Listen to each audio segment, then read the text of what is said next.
What is up, everybody? Welcome to the Game Night YouTube channel. In today's video, I have a tutorial and playthrough of the Mint 10 game, Hope of the Stranded. Guys, this game is amazing. This game is super fun. I've been playing off camera, and I can't wait to teach you guys how to play and do a playthrough of the game for you today. So it comes in this little mint tin, as you can see right here. Got all the components laid out on the table, and we'll go over those in just a moment. So this is a game by, I'm probably going to butcher their name, Marek Sroka. It's a game by Marek Sroka. It says it's a solo sci-fi struggle to scavenge and survive. Hope of the Stranded. Your ship emerges from the jump, lost in the stars and drained of fuel. A derelict hanging in space is just within range. You board it, but will you gain the fuel you need before it collapses? Can you avoid the entity that stalks the ship? This is your only hope. It's for one player. It is ages 12 and up. And it takes about 15 minutes to play. So, yep, whole game comes in this little mint tin right here. Set that off to the side, and let's get into the components. So first of all, the game comes with some little instruction cards here. They are double-sided. You get 5 of them here. The instructions are very, very simple. The game was very easy to pick up and learn, which is absolutely a huge plus. You don't need to keep referring to the rules too many times. I had to a little bit at first, just when I, played my first couple of games, but after that, it's easy to pick up really quickly. So it comes with these little cards right here to teach you how to play the game. And then we've got some other cards. So we've got this card right here. It's the same thing on both sides. This is the starting card. It's got some coordinates on there, or it's got the directions on there like a compass. We'll get into that in just a little bit. This is your ship, by the way, this little piece over here. Then we got like the main deck of cards right here. This is what you're going to use to build the derelict. Now, the derelict is basically what's printed on the back of the cards. This big blue thing, it's like a big derelict, abandoned spaceship that's just floating out in space. And yeah, as you heard in the synopsis of the game, when you come through your warp jump through space with your ship, you're out of fuel, and you're kind of just floating helplessly through space. And you only have the backup batteries on your ship left to carry you over to the big derelict ship in hopes of finding some fuel to power your ship so you can head back home. So you have to go explore this old derelict abandoned spaceship that's floating through space. And this is the deck that you use to do it right here. And I'll show you how to set that up in just a little bit. Next, we've got your loadout cards. So there are 6 different loadout cards. And when you start the game, you'll start with either 4, 3, or 2. It kind of changes the difficulty of the game a little bit. So if you want to play on easy, you can pick 4 of these. Or if you want to play on medium, you can pick 3, and a harder difficulty, you can pick 2. Or if you want to make it even harder, it doesn't say this in the rules, but I kind of like to do this, and I'll probably do it for this playthrough. I like to shuffle these up and just pick them at random. So I think that that's fun too. And then next, we've got the crate cards. So this is basically like loot cards right here. It's a little tiny mini deck of loot cards, and there's all kinds of stuff that you can find in the loot deck. You can find fuel rods, you can find door key cards, you can find O2 canisters, you can find dust, which is when the crate is empty, computer access keys, and all kinds of stuff. So that is your little crate deck right there. Next up, you've got a tracker. This is the one and only tracker card in this game. It tracks 2 different things. It tracks your ship integrity on the left side, and it tracks your oxygen or O2 supply on the right side. You'll always start at 9 ship integrity. If it ever reaches 0, the ship falls apart. The big derelict spaceship just falls apart and you lose the game. If your O2 supply ever reaches 0, you run out of oxygen and you lose the game. And there's one other way to lose the game that we'll get into pretty soon. So that's your little tracker card. Then you've got a turn order card right here. It just says Hope of the Stranded printed on the back.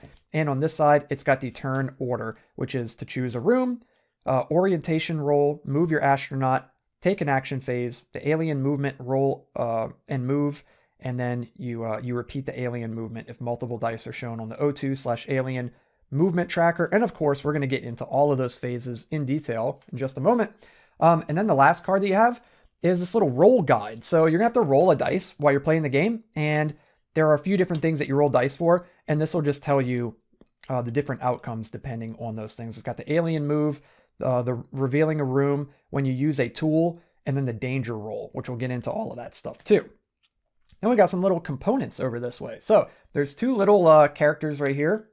you've got this taller one on the left, which is your astronaut character.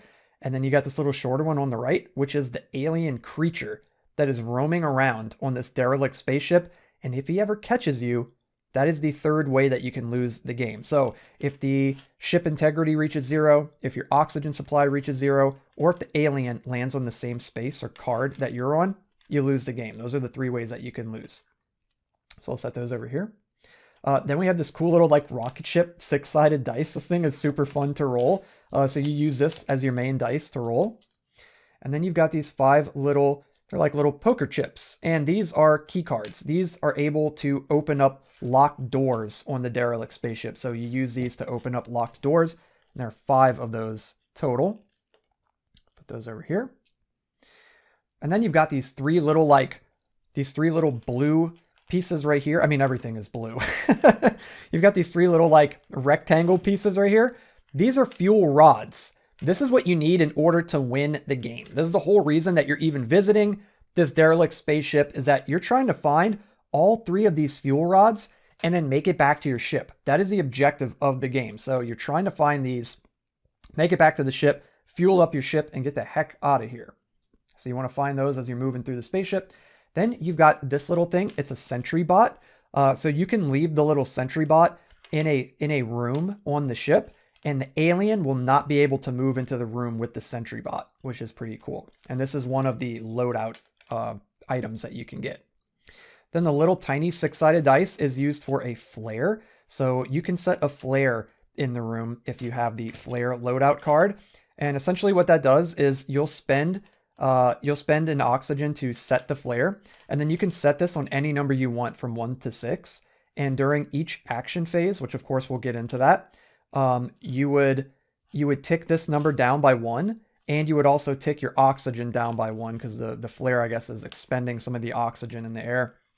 And essentially what the flare does is it will draw the alien to the location of the flare instead of your location. So it acts as a decoy, and you'll see why that makes sense soon enough.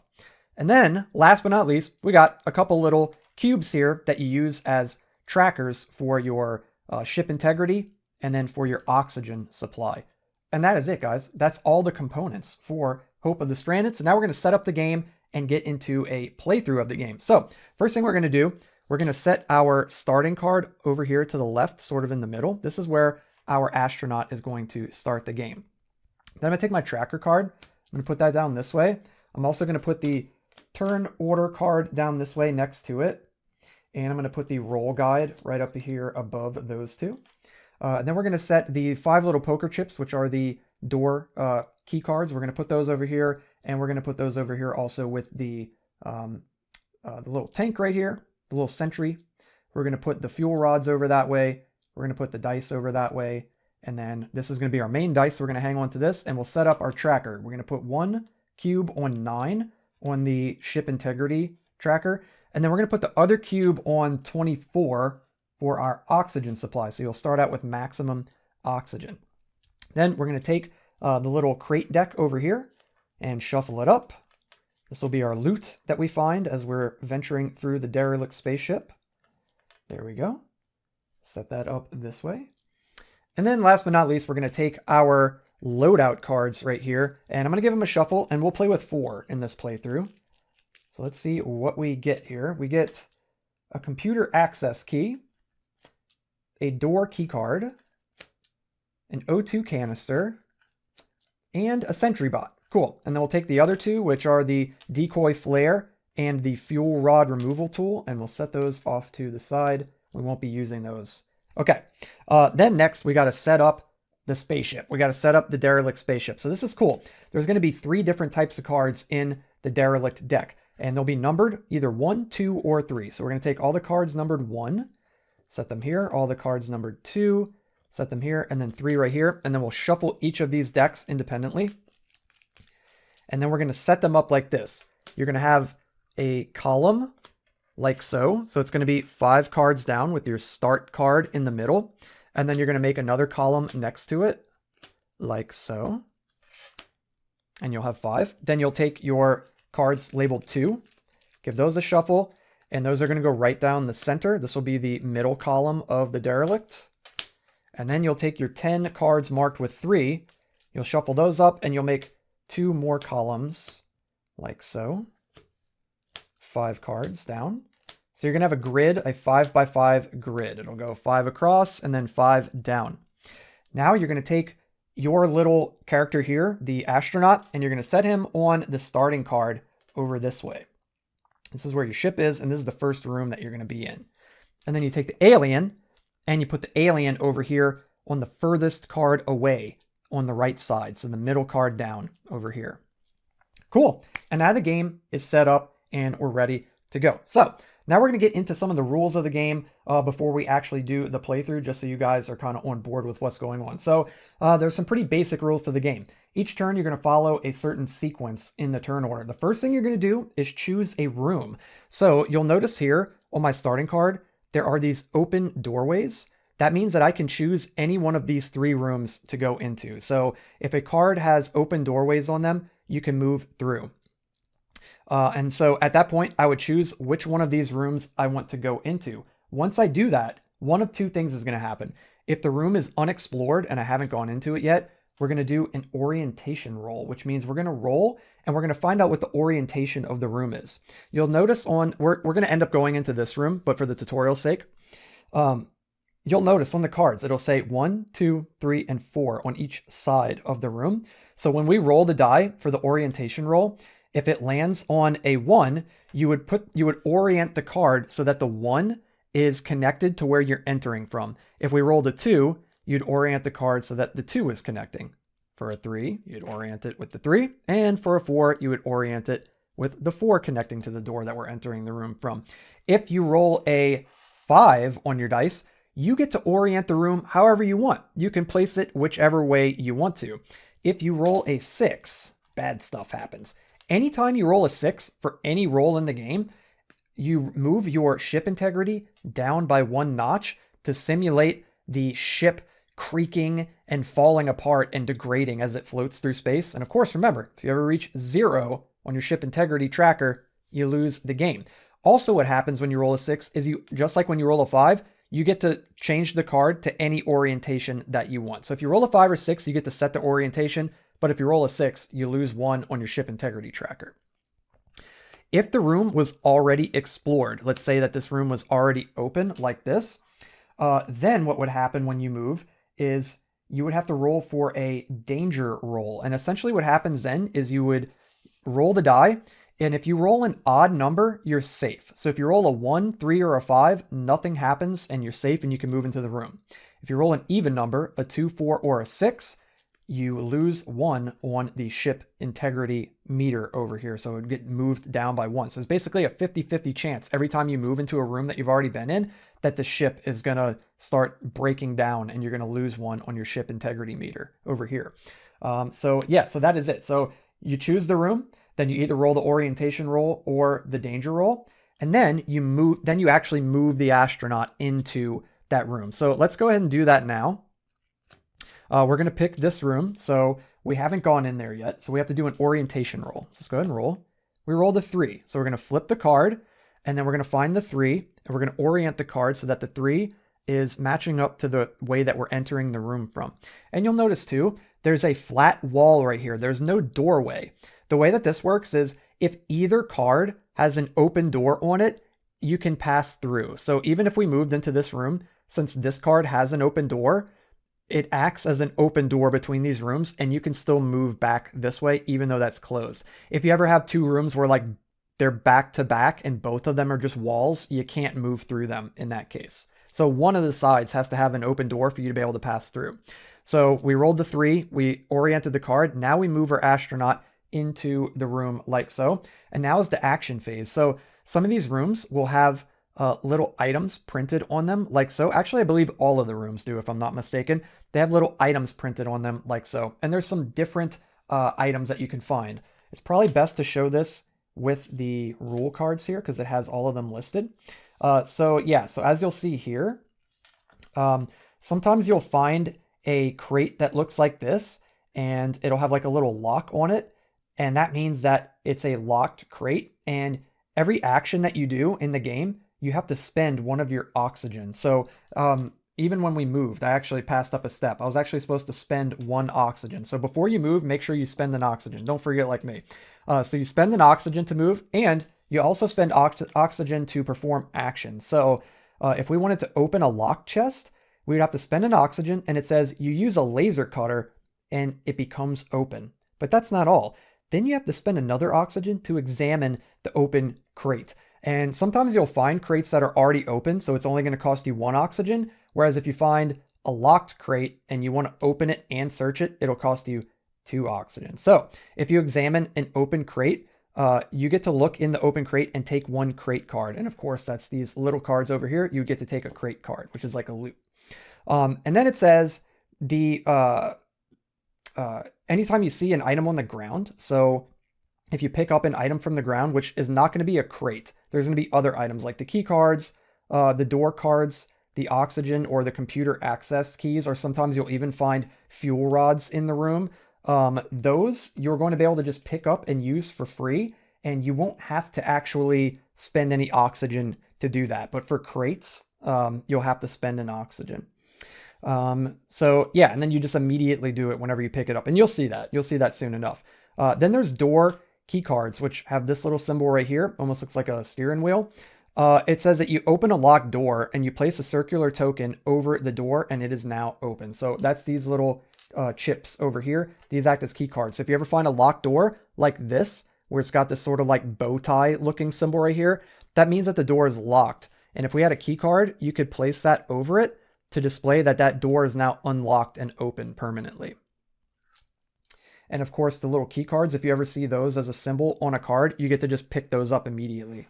And then same thing for the O2 canisters. If you ever find those, you can just use them immediately. It says you open the valve, releasing 4 units of O2, and you move the O2 tracker cube back up the track. So every time you find O2 in the game, you can move your O2 meter back up by 4 over here. And we just so happen to have an O2 canister as a loadout item over here, and it even says plus 4 units of O2, then discard. Works the same way if you find O2 in a room.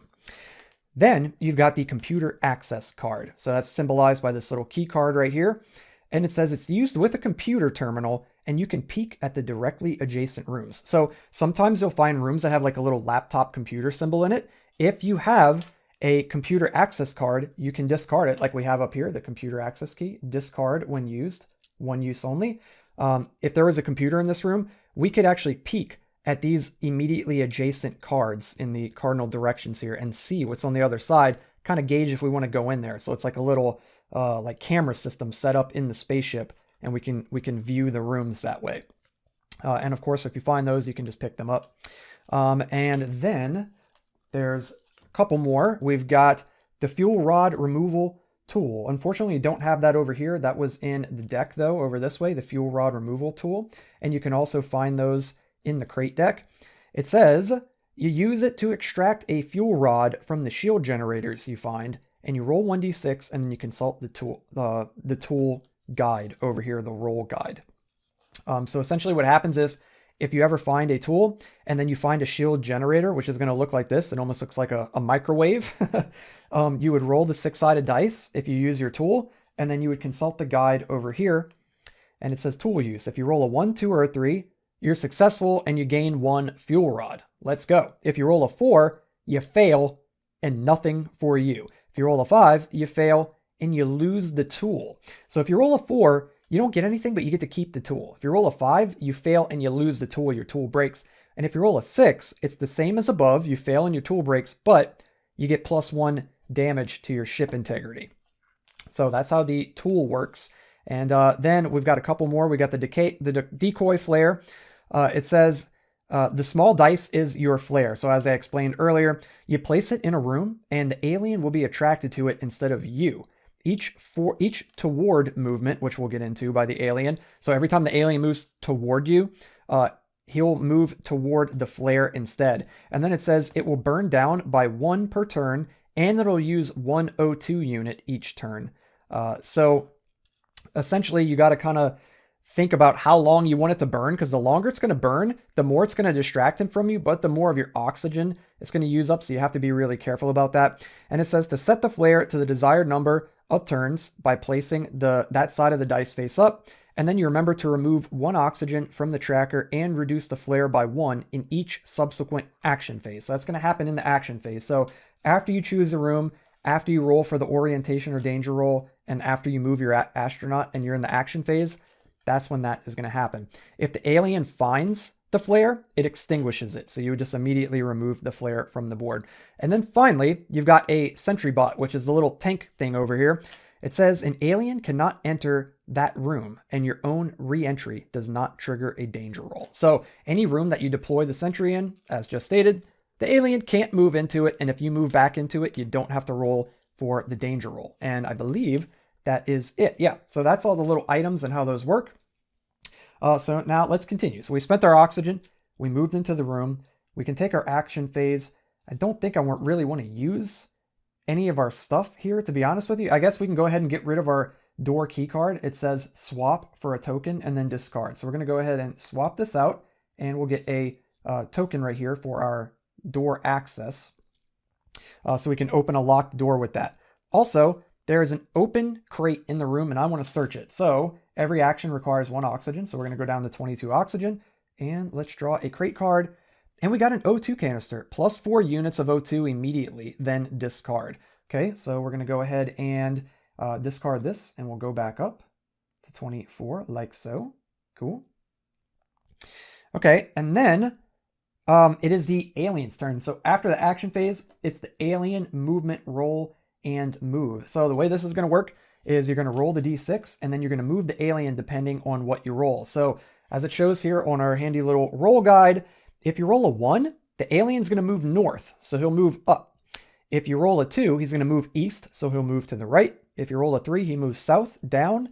And if you roll a 4, he'll move west to the left. And if you have trouble remembering that, it's got the directions over here printed on your starter card. A good way to remember that too is never eat shredded wheat. My brother told me that when I was younger, and it stuck with me forever, and I just remember that. Never eat shredded wheat. Okay, cool. And then if you roll a 5, the alien will move toward you. So there's a couple rules with the alien moving toward you. He'll always prioritize moving into open rooms first, and he'll prioritize moving north and south over east and west. So let's say we were like up here and the alien moved the 5 to move toward us. He wouldn't move this way. He would actually prioritize moving north and south, and he would move up this way to get on the same row as us. Otherwise, he would just move toward you if he's able to. Like right now, since we're on the same row, if he rolled a 5, he would just move straight toward us, like so. And that's to kind of keep the game from ending in like a couple turns, because if it just moved straight to you, like you would get caught immediately. So I think it's cool that they implemented that. And then last but not least, if you roll a 6, it's the same thing. It's a towards roll, so he's going to move toward you. But as every other time that you roll a 6 in the game, it adds +1 to your ship integrity damage over this way. So you don't want to roll 6s in this game. 6s in Hope of the Stranded are bad. You don't want to roll those.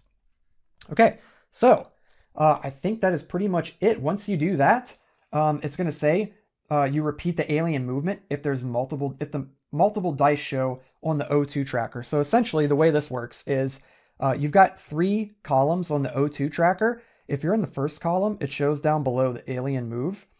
It's going to have one little cube. That means that you roll the dice 1 time. If your oxygen supply is in the second column, every time the alien moves, you got to roll twice. He's going to move twice. And if you're in the third column of oxygen, if you have 8 or less, he's going to move 3 times every alien movement phase. So it gets super, super gnarly as your oxygen starts running out. It gets really tense and hectic. Cool. So we've chosen a room. We've moved into it and done an orientation roll. We've moved our astronaut. We did our action phase, and now it's the alien movement roll. So let's go ahead and roll. We rolled a 2. So that's north and then east. If the alien cannot move in the direction that you roll, you have to re-roll. So in this case, he can't move that way. He's got to roll again. We got a 4, so he's going to move to the west. Uh-oh, that's not good. There we go. Okay, he's moving closer to us. And now it loops around and we take our turn again. So let's spend an oxygen. And the only way that we can go is down, and there's a locked door. We could go back this way and then try to go up or down, but I don't want to. I think I'm just going to unlock this and then head down. Is that the best thing to do? Oh, you know what? I actually just realized that probably would be the best thing to do, but I can't. Unfortunately, I'm doing the tutorial and I'm not thinking exactly about my about what I would plan to do here because I'm trying to explain the game to you guys. You're only able to do that during the action phase. So just for the sake of the tutorial, we'll say that I did think of that during my action phase on the last turn, and we're going to open that door with the key card. But normally you'd have to do that during the action phase. So we'll say that we did that during the last action phase. Okay. It's hard to keep up with everything, explain the game, and try to keep up with this at the same time. I wasn't even thinking of that. So we're going to go ahead and open up that door, and we're going to move down here. So we have to make an orientation roll. We spent our oxygen. Okay, we rolled a 5. That means that we get to orient this card in any way that we want. Okay, so it's got a couple locked doors and a couple open doors. It's got a computer in a locked chest. I'm gonna put it this way. So that way, since this is already unlocked with a key card, that negates one of those locked doors. And then we're gonna move into the room. Now we take our action phase.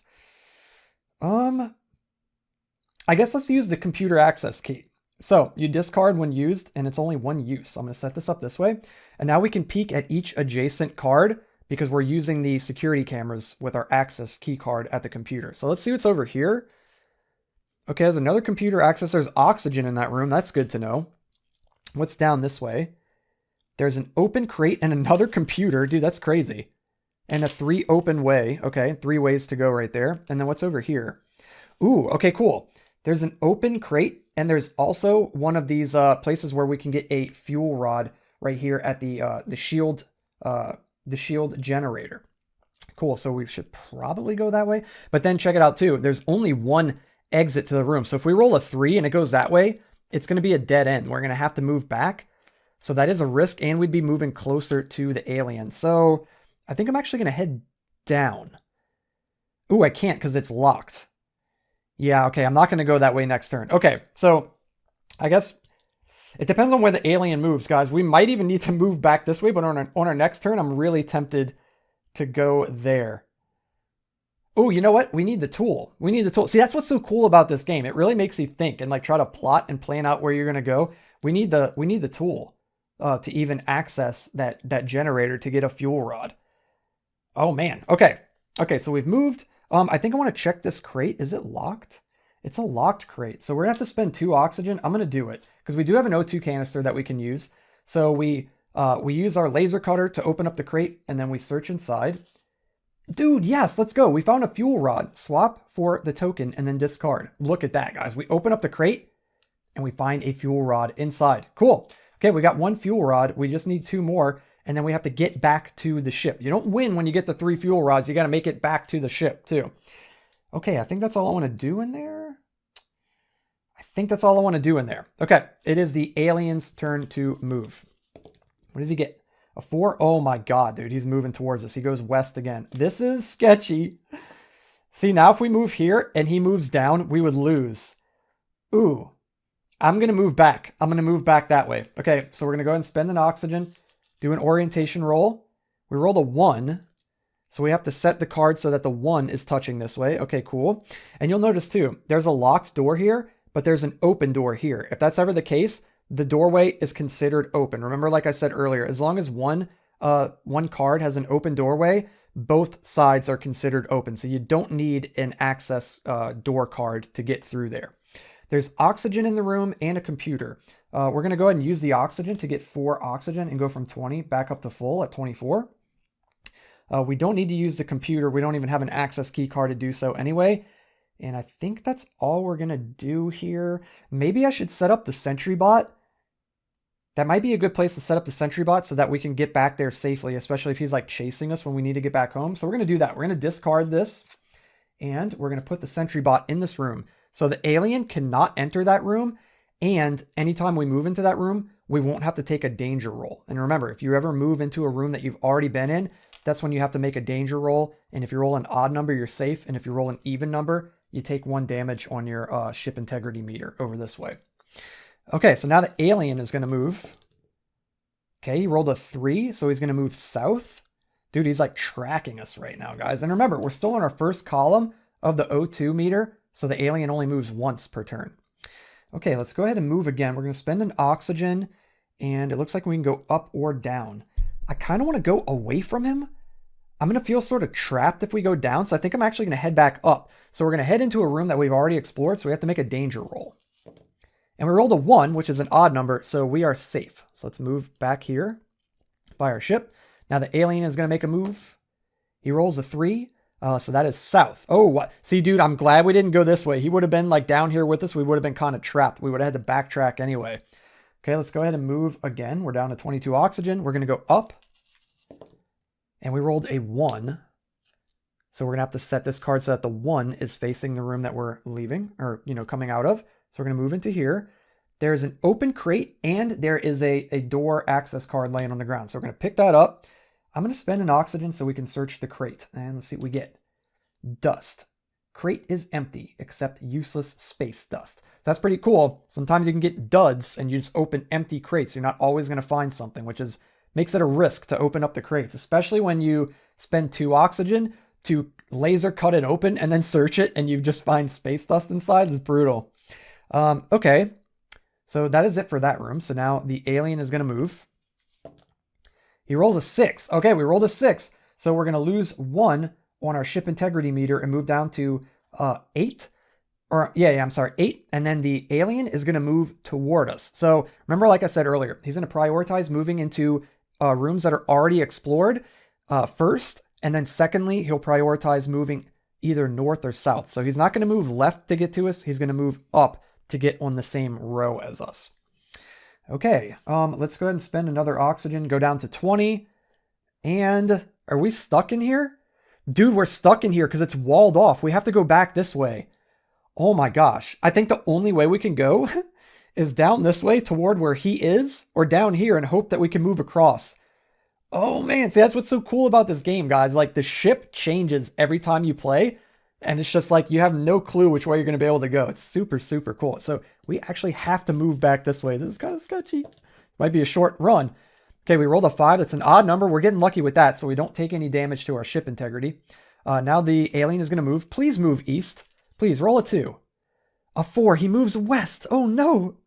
That's horrible for us. That is horrible. The good thing is that we can move into here with our sentry bot, and he cannot move into there. So that's actually really, really good. Okay, that's what we're going to do. We're going to spend an oxygen. We're going to move into here, and we don't even have to roll. You don't have to make a danger roll if you move into the room with the sentry bot. Okay, the alien's going to move. He rolls a 4. Dude, he would have moved west and caught us, but he can't because he can't move into that room. So he's got to roll again. A 2, so he's going to move east. That's right, dude. Get out of here, bro. We hear him clanking around, stomping around in there in the ship. He's like up in the air ducts. All right. I guess we're going to move down this way. I don't want to move here because we're going to be close to him. Let's not move toward the alien. You know what I mean? Let's not move straight into the arms of the alien. Let's move down this way. So we're going to spend an oxygen, go to 18. See what we get. Roll a 4. Okay, good. This room is open on all 4 sides. That's good. I mean, these are walls technically, but we're going to move into here. There's a locked crate and there's a door key card. So we're going to get that. So we've got 2 key cards. Hey, if we run into any locked doors, we're ready to go, dude. We got keys for days. Next, we can open up that chest if we want to, that crate. But if we do, it's going to cost us 2 oxygen, which would move us to 16. And then the alien's going to move twice since we'd be in the second column. I don't want to do that. I think I'm just going to leave that thing locked. Especially if we find space dust, that would be especially bad. So now the alien is going to move. Please move away from us. 3. He's going to move south. That sucks, dude. I need to go here.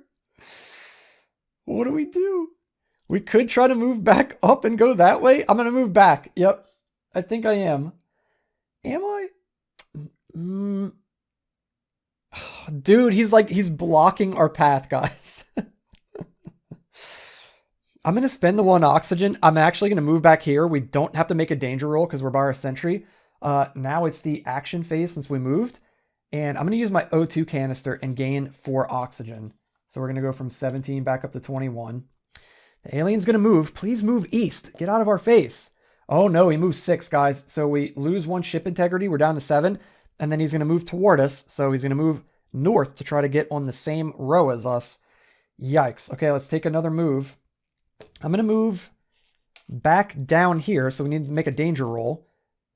We rolled 5. Dude, we're safe again. We're getting really lucky with danger rolls. Because remember, if it's odd number, nothing happens. If it's an even number, 2, 4, or 6, you take 1 damage to your ship integrity. Okay, the alien's going to move. Please go north or something. He moves west. Dude, he is all over us, guys. Oh my God. We're loud. I think we're making too much noise. Okay, this is sketch. What do we do? Do we risk it and run this way? I think we do. Now, there's this other special rule in the game. Let me see if I could find it in the rules here. I think it's on the very last card here. This is important to mention. So yeah, it says one last thing. One desperate chance, a double move. You can move through 2 rooms without stopping in the first by paying an extra O2 unit. So you'd have to pay 3 total. And then it says you must roll orient or danger roll, but cannot interact with the items in the room you pass through at speed. So when you move, if we were to do that, this room, we wouldn't be able to interact with any of the items in that room. But I think that's actually worth it in this case, so we're going to go ahead and do it. So normally it would cost 1 oxygen to move here, and then 1 oxygen to move here. But we're going to spend 2 to move at the same time, and then we have to spend an extra, which would be 3. So I think I'm going to go ahead and do it, guys. I'm going to spend 3 and go down to 17, and we're going to run straight through these rooms. So yeah, I believe that we still have to orient it. So it says you can move through 2 rooms without spending, without stopping in the first by paying an extra O2. You must roll, orient, or danger roll, but cannot interact with the items in the room you pass through at speed. So I hope that we can actually get through this room. Let's see what's in there. Orient 4. Oh, thank goodness that it's open.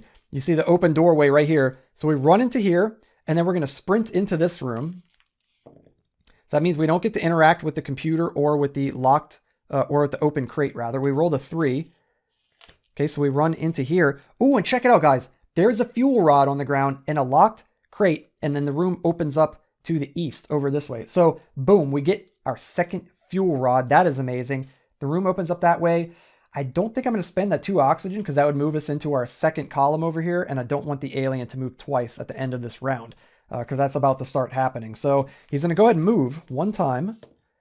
He rolls a 6. Oh my God, guys. So we move down 1. We're at 6 on the ship integrity, and then he's going to move toward us. He moves down this way to get on the same row. Guys, he's right behind us. If we would have moved here, just here last turn, he would have caught us and we would have lost the game. Unbelievable.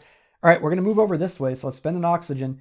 And there we go. Our O2 supply is now in that second column. So the alien's going to be moving twice each turn, which is scary.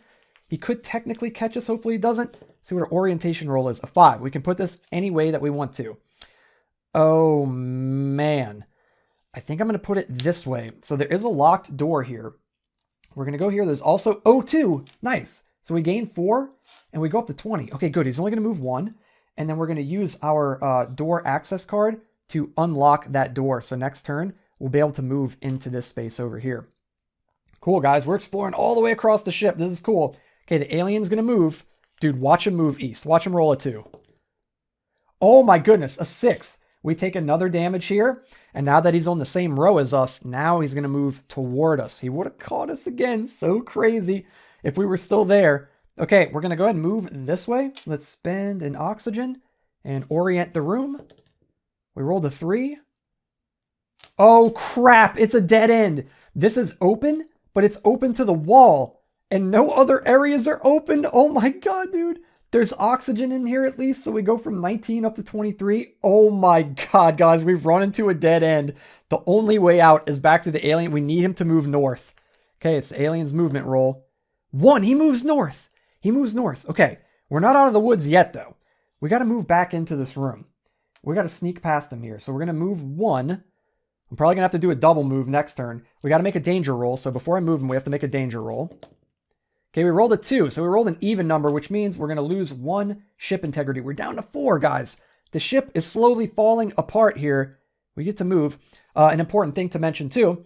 You only get to interact with the items printed on the card the first time you move into the card. So if you pass up any items or if you interact with them, when you move back into that card, into that room, you can't use those items again. So, you know, if you ever, that's for everything. You know what I mean? If you ever find one of the fuel shield generators and you found a tool and then you move back into that room, you can't access it, unfortunately. You have to access it the turn that you move into it. That goes for everything. The crates, the computers, everything. Okay. Okay, guys. This is scary. It's the alien's turn to move. It's moving 1. 1, 2, 3. No, he moves south. Oh my God. It's the one direction we didn't want him to move. I'm glad I didn't sprint through and land here. He would have got us. Dudes, I don't know what to do. I guess we're going to move back this way. It's the only thing we can do. We're going to spend an oxygen, go down to 21. We're going to move here, make a danger roll. We rolled 1. Okay, we're good there. The alien's going to move. He rolls a 4. That is to the west. He's going to go this way. Okay, we're going to move back into this room once again, guys. This is scary. What do we get? A 5. Okay, good. Nothing happens there. We don't take any ship integrity damage. The alien's going to move. He rolls a 4. He continues to move west. That is very good for us. Very good for us. Okay, I'm going to move once into here. Let's go ahead and roll for a danger roll. We rolled a 6. Yikes, we take another damage to our ship. We're at 3, guys. The ship is getting super rickety. It is about to collapse. The alien moves. Oh no, we rolled a 6. We take another damage to the ship integrity, and he's going to move toward us. Dude, we are trapped. We are trapped like a rat. We got to move back this way. This sucks, guys. We're just running back and forth between these rooms. Oh my goodness. And we rolled a 2, which means we take another damage. Dude, one more damage to the ship. The ship completely falls apart and we are lost in space, dude. This thing is just completely falling apart. Here we go. The alien's going to move. He rolls a 1 and moves north. Oh my goodness, guys. This sucks. This sucks.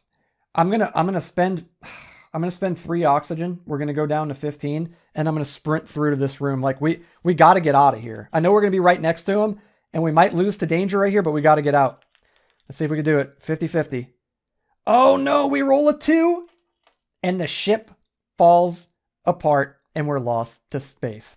There it is, guys. There was a tutorial and playthrough of Hope of the Stranded. Dudes, I love this game. It is so fun. It might seem kind of simple on the surface, but dude, it is so unbelievably fun to play. I am really enjoying it. I played it several times before I filmed this video, made sure I had all the rules down pat and could go through the game pretty well. And dude, I love it. Like after every playthrough, I was like, oh my God, this game is amazing. Like every time I played it, I like it even more. It's so good. It plays out very differently each time you go through it. The layout of the ship can change every time because you'll pick up all of these decks, you'll shuffle them up. So the rooms are going to lay out in different, configurations. Every time you enter a room and you roll for the orientation, it changes the layout of the ship. So it's just, I don't know what the number of ship combinations there are, but dude, it's got to be just a ridiculous number of ship combinations. So yeah, it is going to feel so different every time you play. The decisions that you make are going to be different every time you play. I never ran into this in any of the plays that I did before making the video. Getting stuck down here in the corner, dude, that was cool, man. Very thematic, super creepy that he was just kind of hanging around right here. I can imagine the astronaut like hearing the alien like clanking and rustling around up in the vents of the ship, like chasing him back and forth down the hall. He's like, oh my God, where do I go? He like doesn't know what to do. Super, and all the while, plates on the outside of the ship are just falling apart. He hears it creaking and collapsing. And dude, it's so cool, so thematic, especially if you get into the mood. And yeah, dude, it's just amazing. I love that everything is blue. So cool. I don't think it says it in the actual rules here. Let me see. It does give like a little synopsis. I don't think it mentioned it here, but I know on the page, like on the actual shop page for the game, on the Game Crafter, it says that you're basically like on the ship and there's like blue lights flashing. So everything is blue, man. Like it really sets the mood. You're on this like, really dark ship where everything is just like probably gray and metal, but there's like blue lights like flashing the whole time. I guess as the last little bit of power on this big derelict spaceship sort of drains out. So there's just this blue glow cast over every room and everything that you're in. And so that's why everything in the game is colored blue, which I think is so cool. Very thematic, super neat. And yeah, guys, it is just so fun. It's like a puzzle game. It's like a push your luck game at the same time, especially with like, do you want to spend oxygen to check, these cards here? And like, do you want to try to push into a certain room or maybe go another way? You can use your access cards to kind of see into the rooms and see which ways you might want to go. And of course, it's not even guaranteed because like if you roll a certain orientation of the room, You might get trapped in the room. It's so cool. And of course, there's an alien chasing you on the ship, and it feels like Alien. Like if you guys have seen the first Alien movie, which is one of my absolute favorite movies of all time, I feel like I'm in Alien. Like it is so cool. You're on a big derelict ship floating through space, and there's this one single alien chasing you on the ship, and there's just something about that that's so creepy. It's like you're being hunted by this extraterrestrial thing. And all you're trying to do is just get your fuel rods, get back to your ship, and get the heck out of here. So much tension. Awesome. I can't say enough good things about it. I'm just going to keep saying that I love it over and over again. So you guys get it. Check the link down in the description, guys, and you can pick up your own copy of Hope of the Stranded from the Game Crafter. I'm going to put the link right at the top of the description. You can't miss it. Click on that link and you can go pick up your own copy of this amazing Mint Tin game right here. So guys, if you enjoyed the video, hit the thumbs up like button, hit the subscribe button, and click the bell so you never miss an upload. And guys, I'm going to be doing full playthroughs of Hope of the Stranded. Yeah, be on the lookout for those. I love this game. I can't see this getting old anytime soon. So yeah, be on the lookout for those. I hope you join me for some more adventures in Hope of the Stranded. And until then, have a good one, and I'll see all you guys in the next video.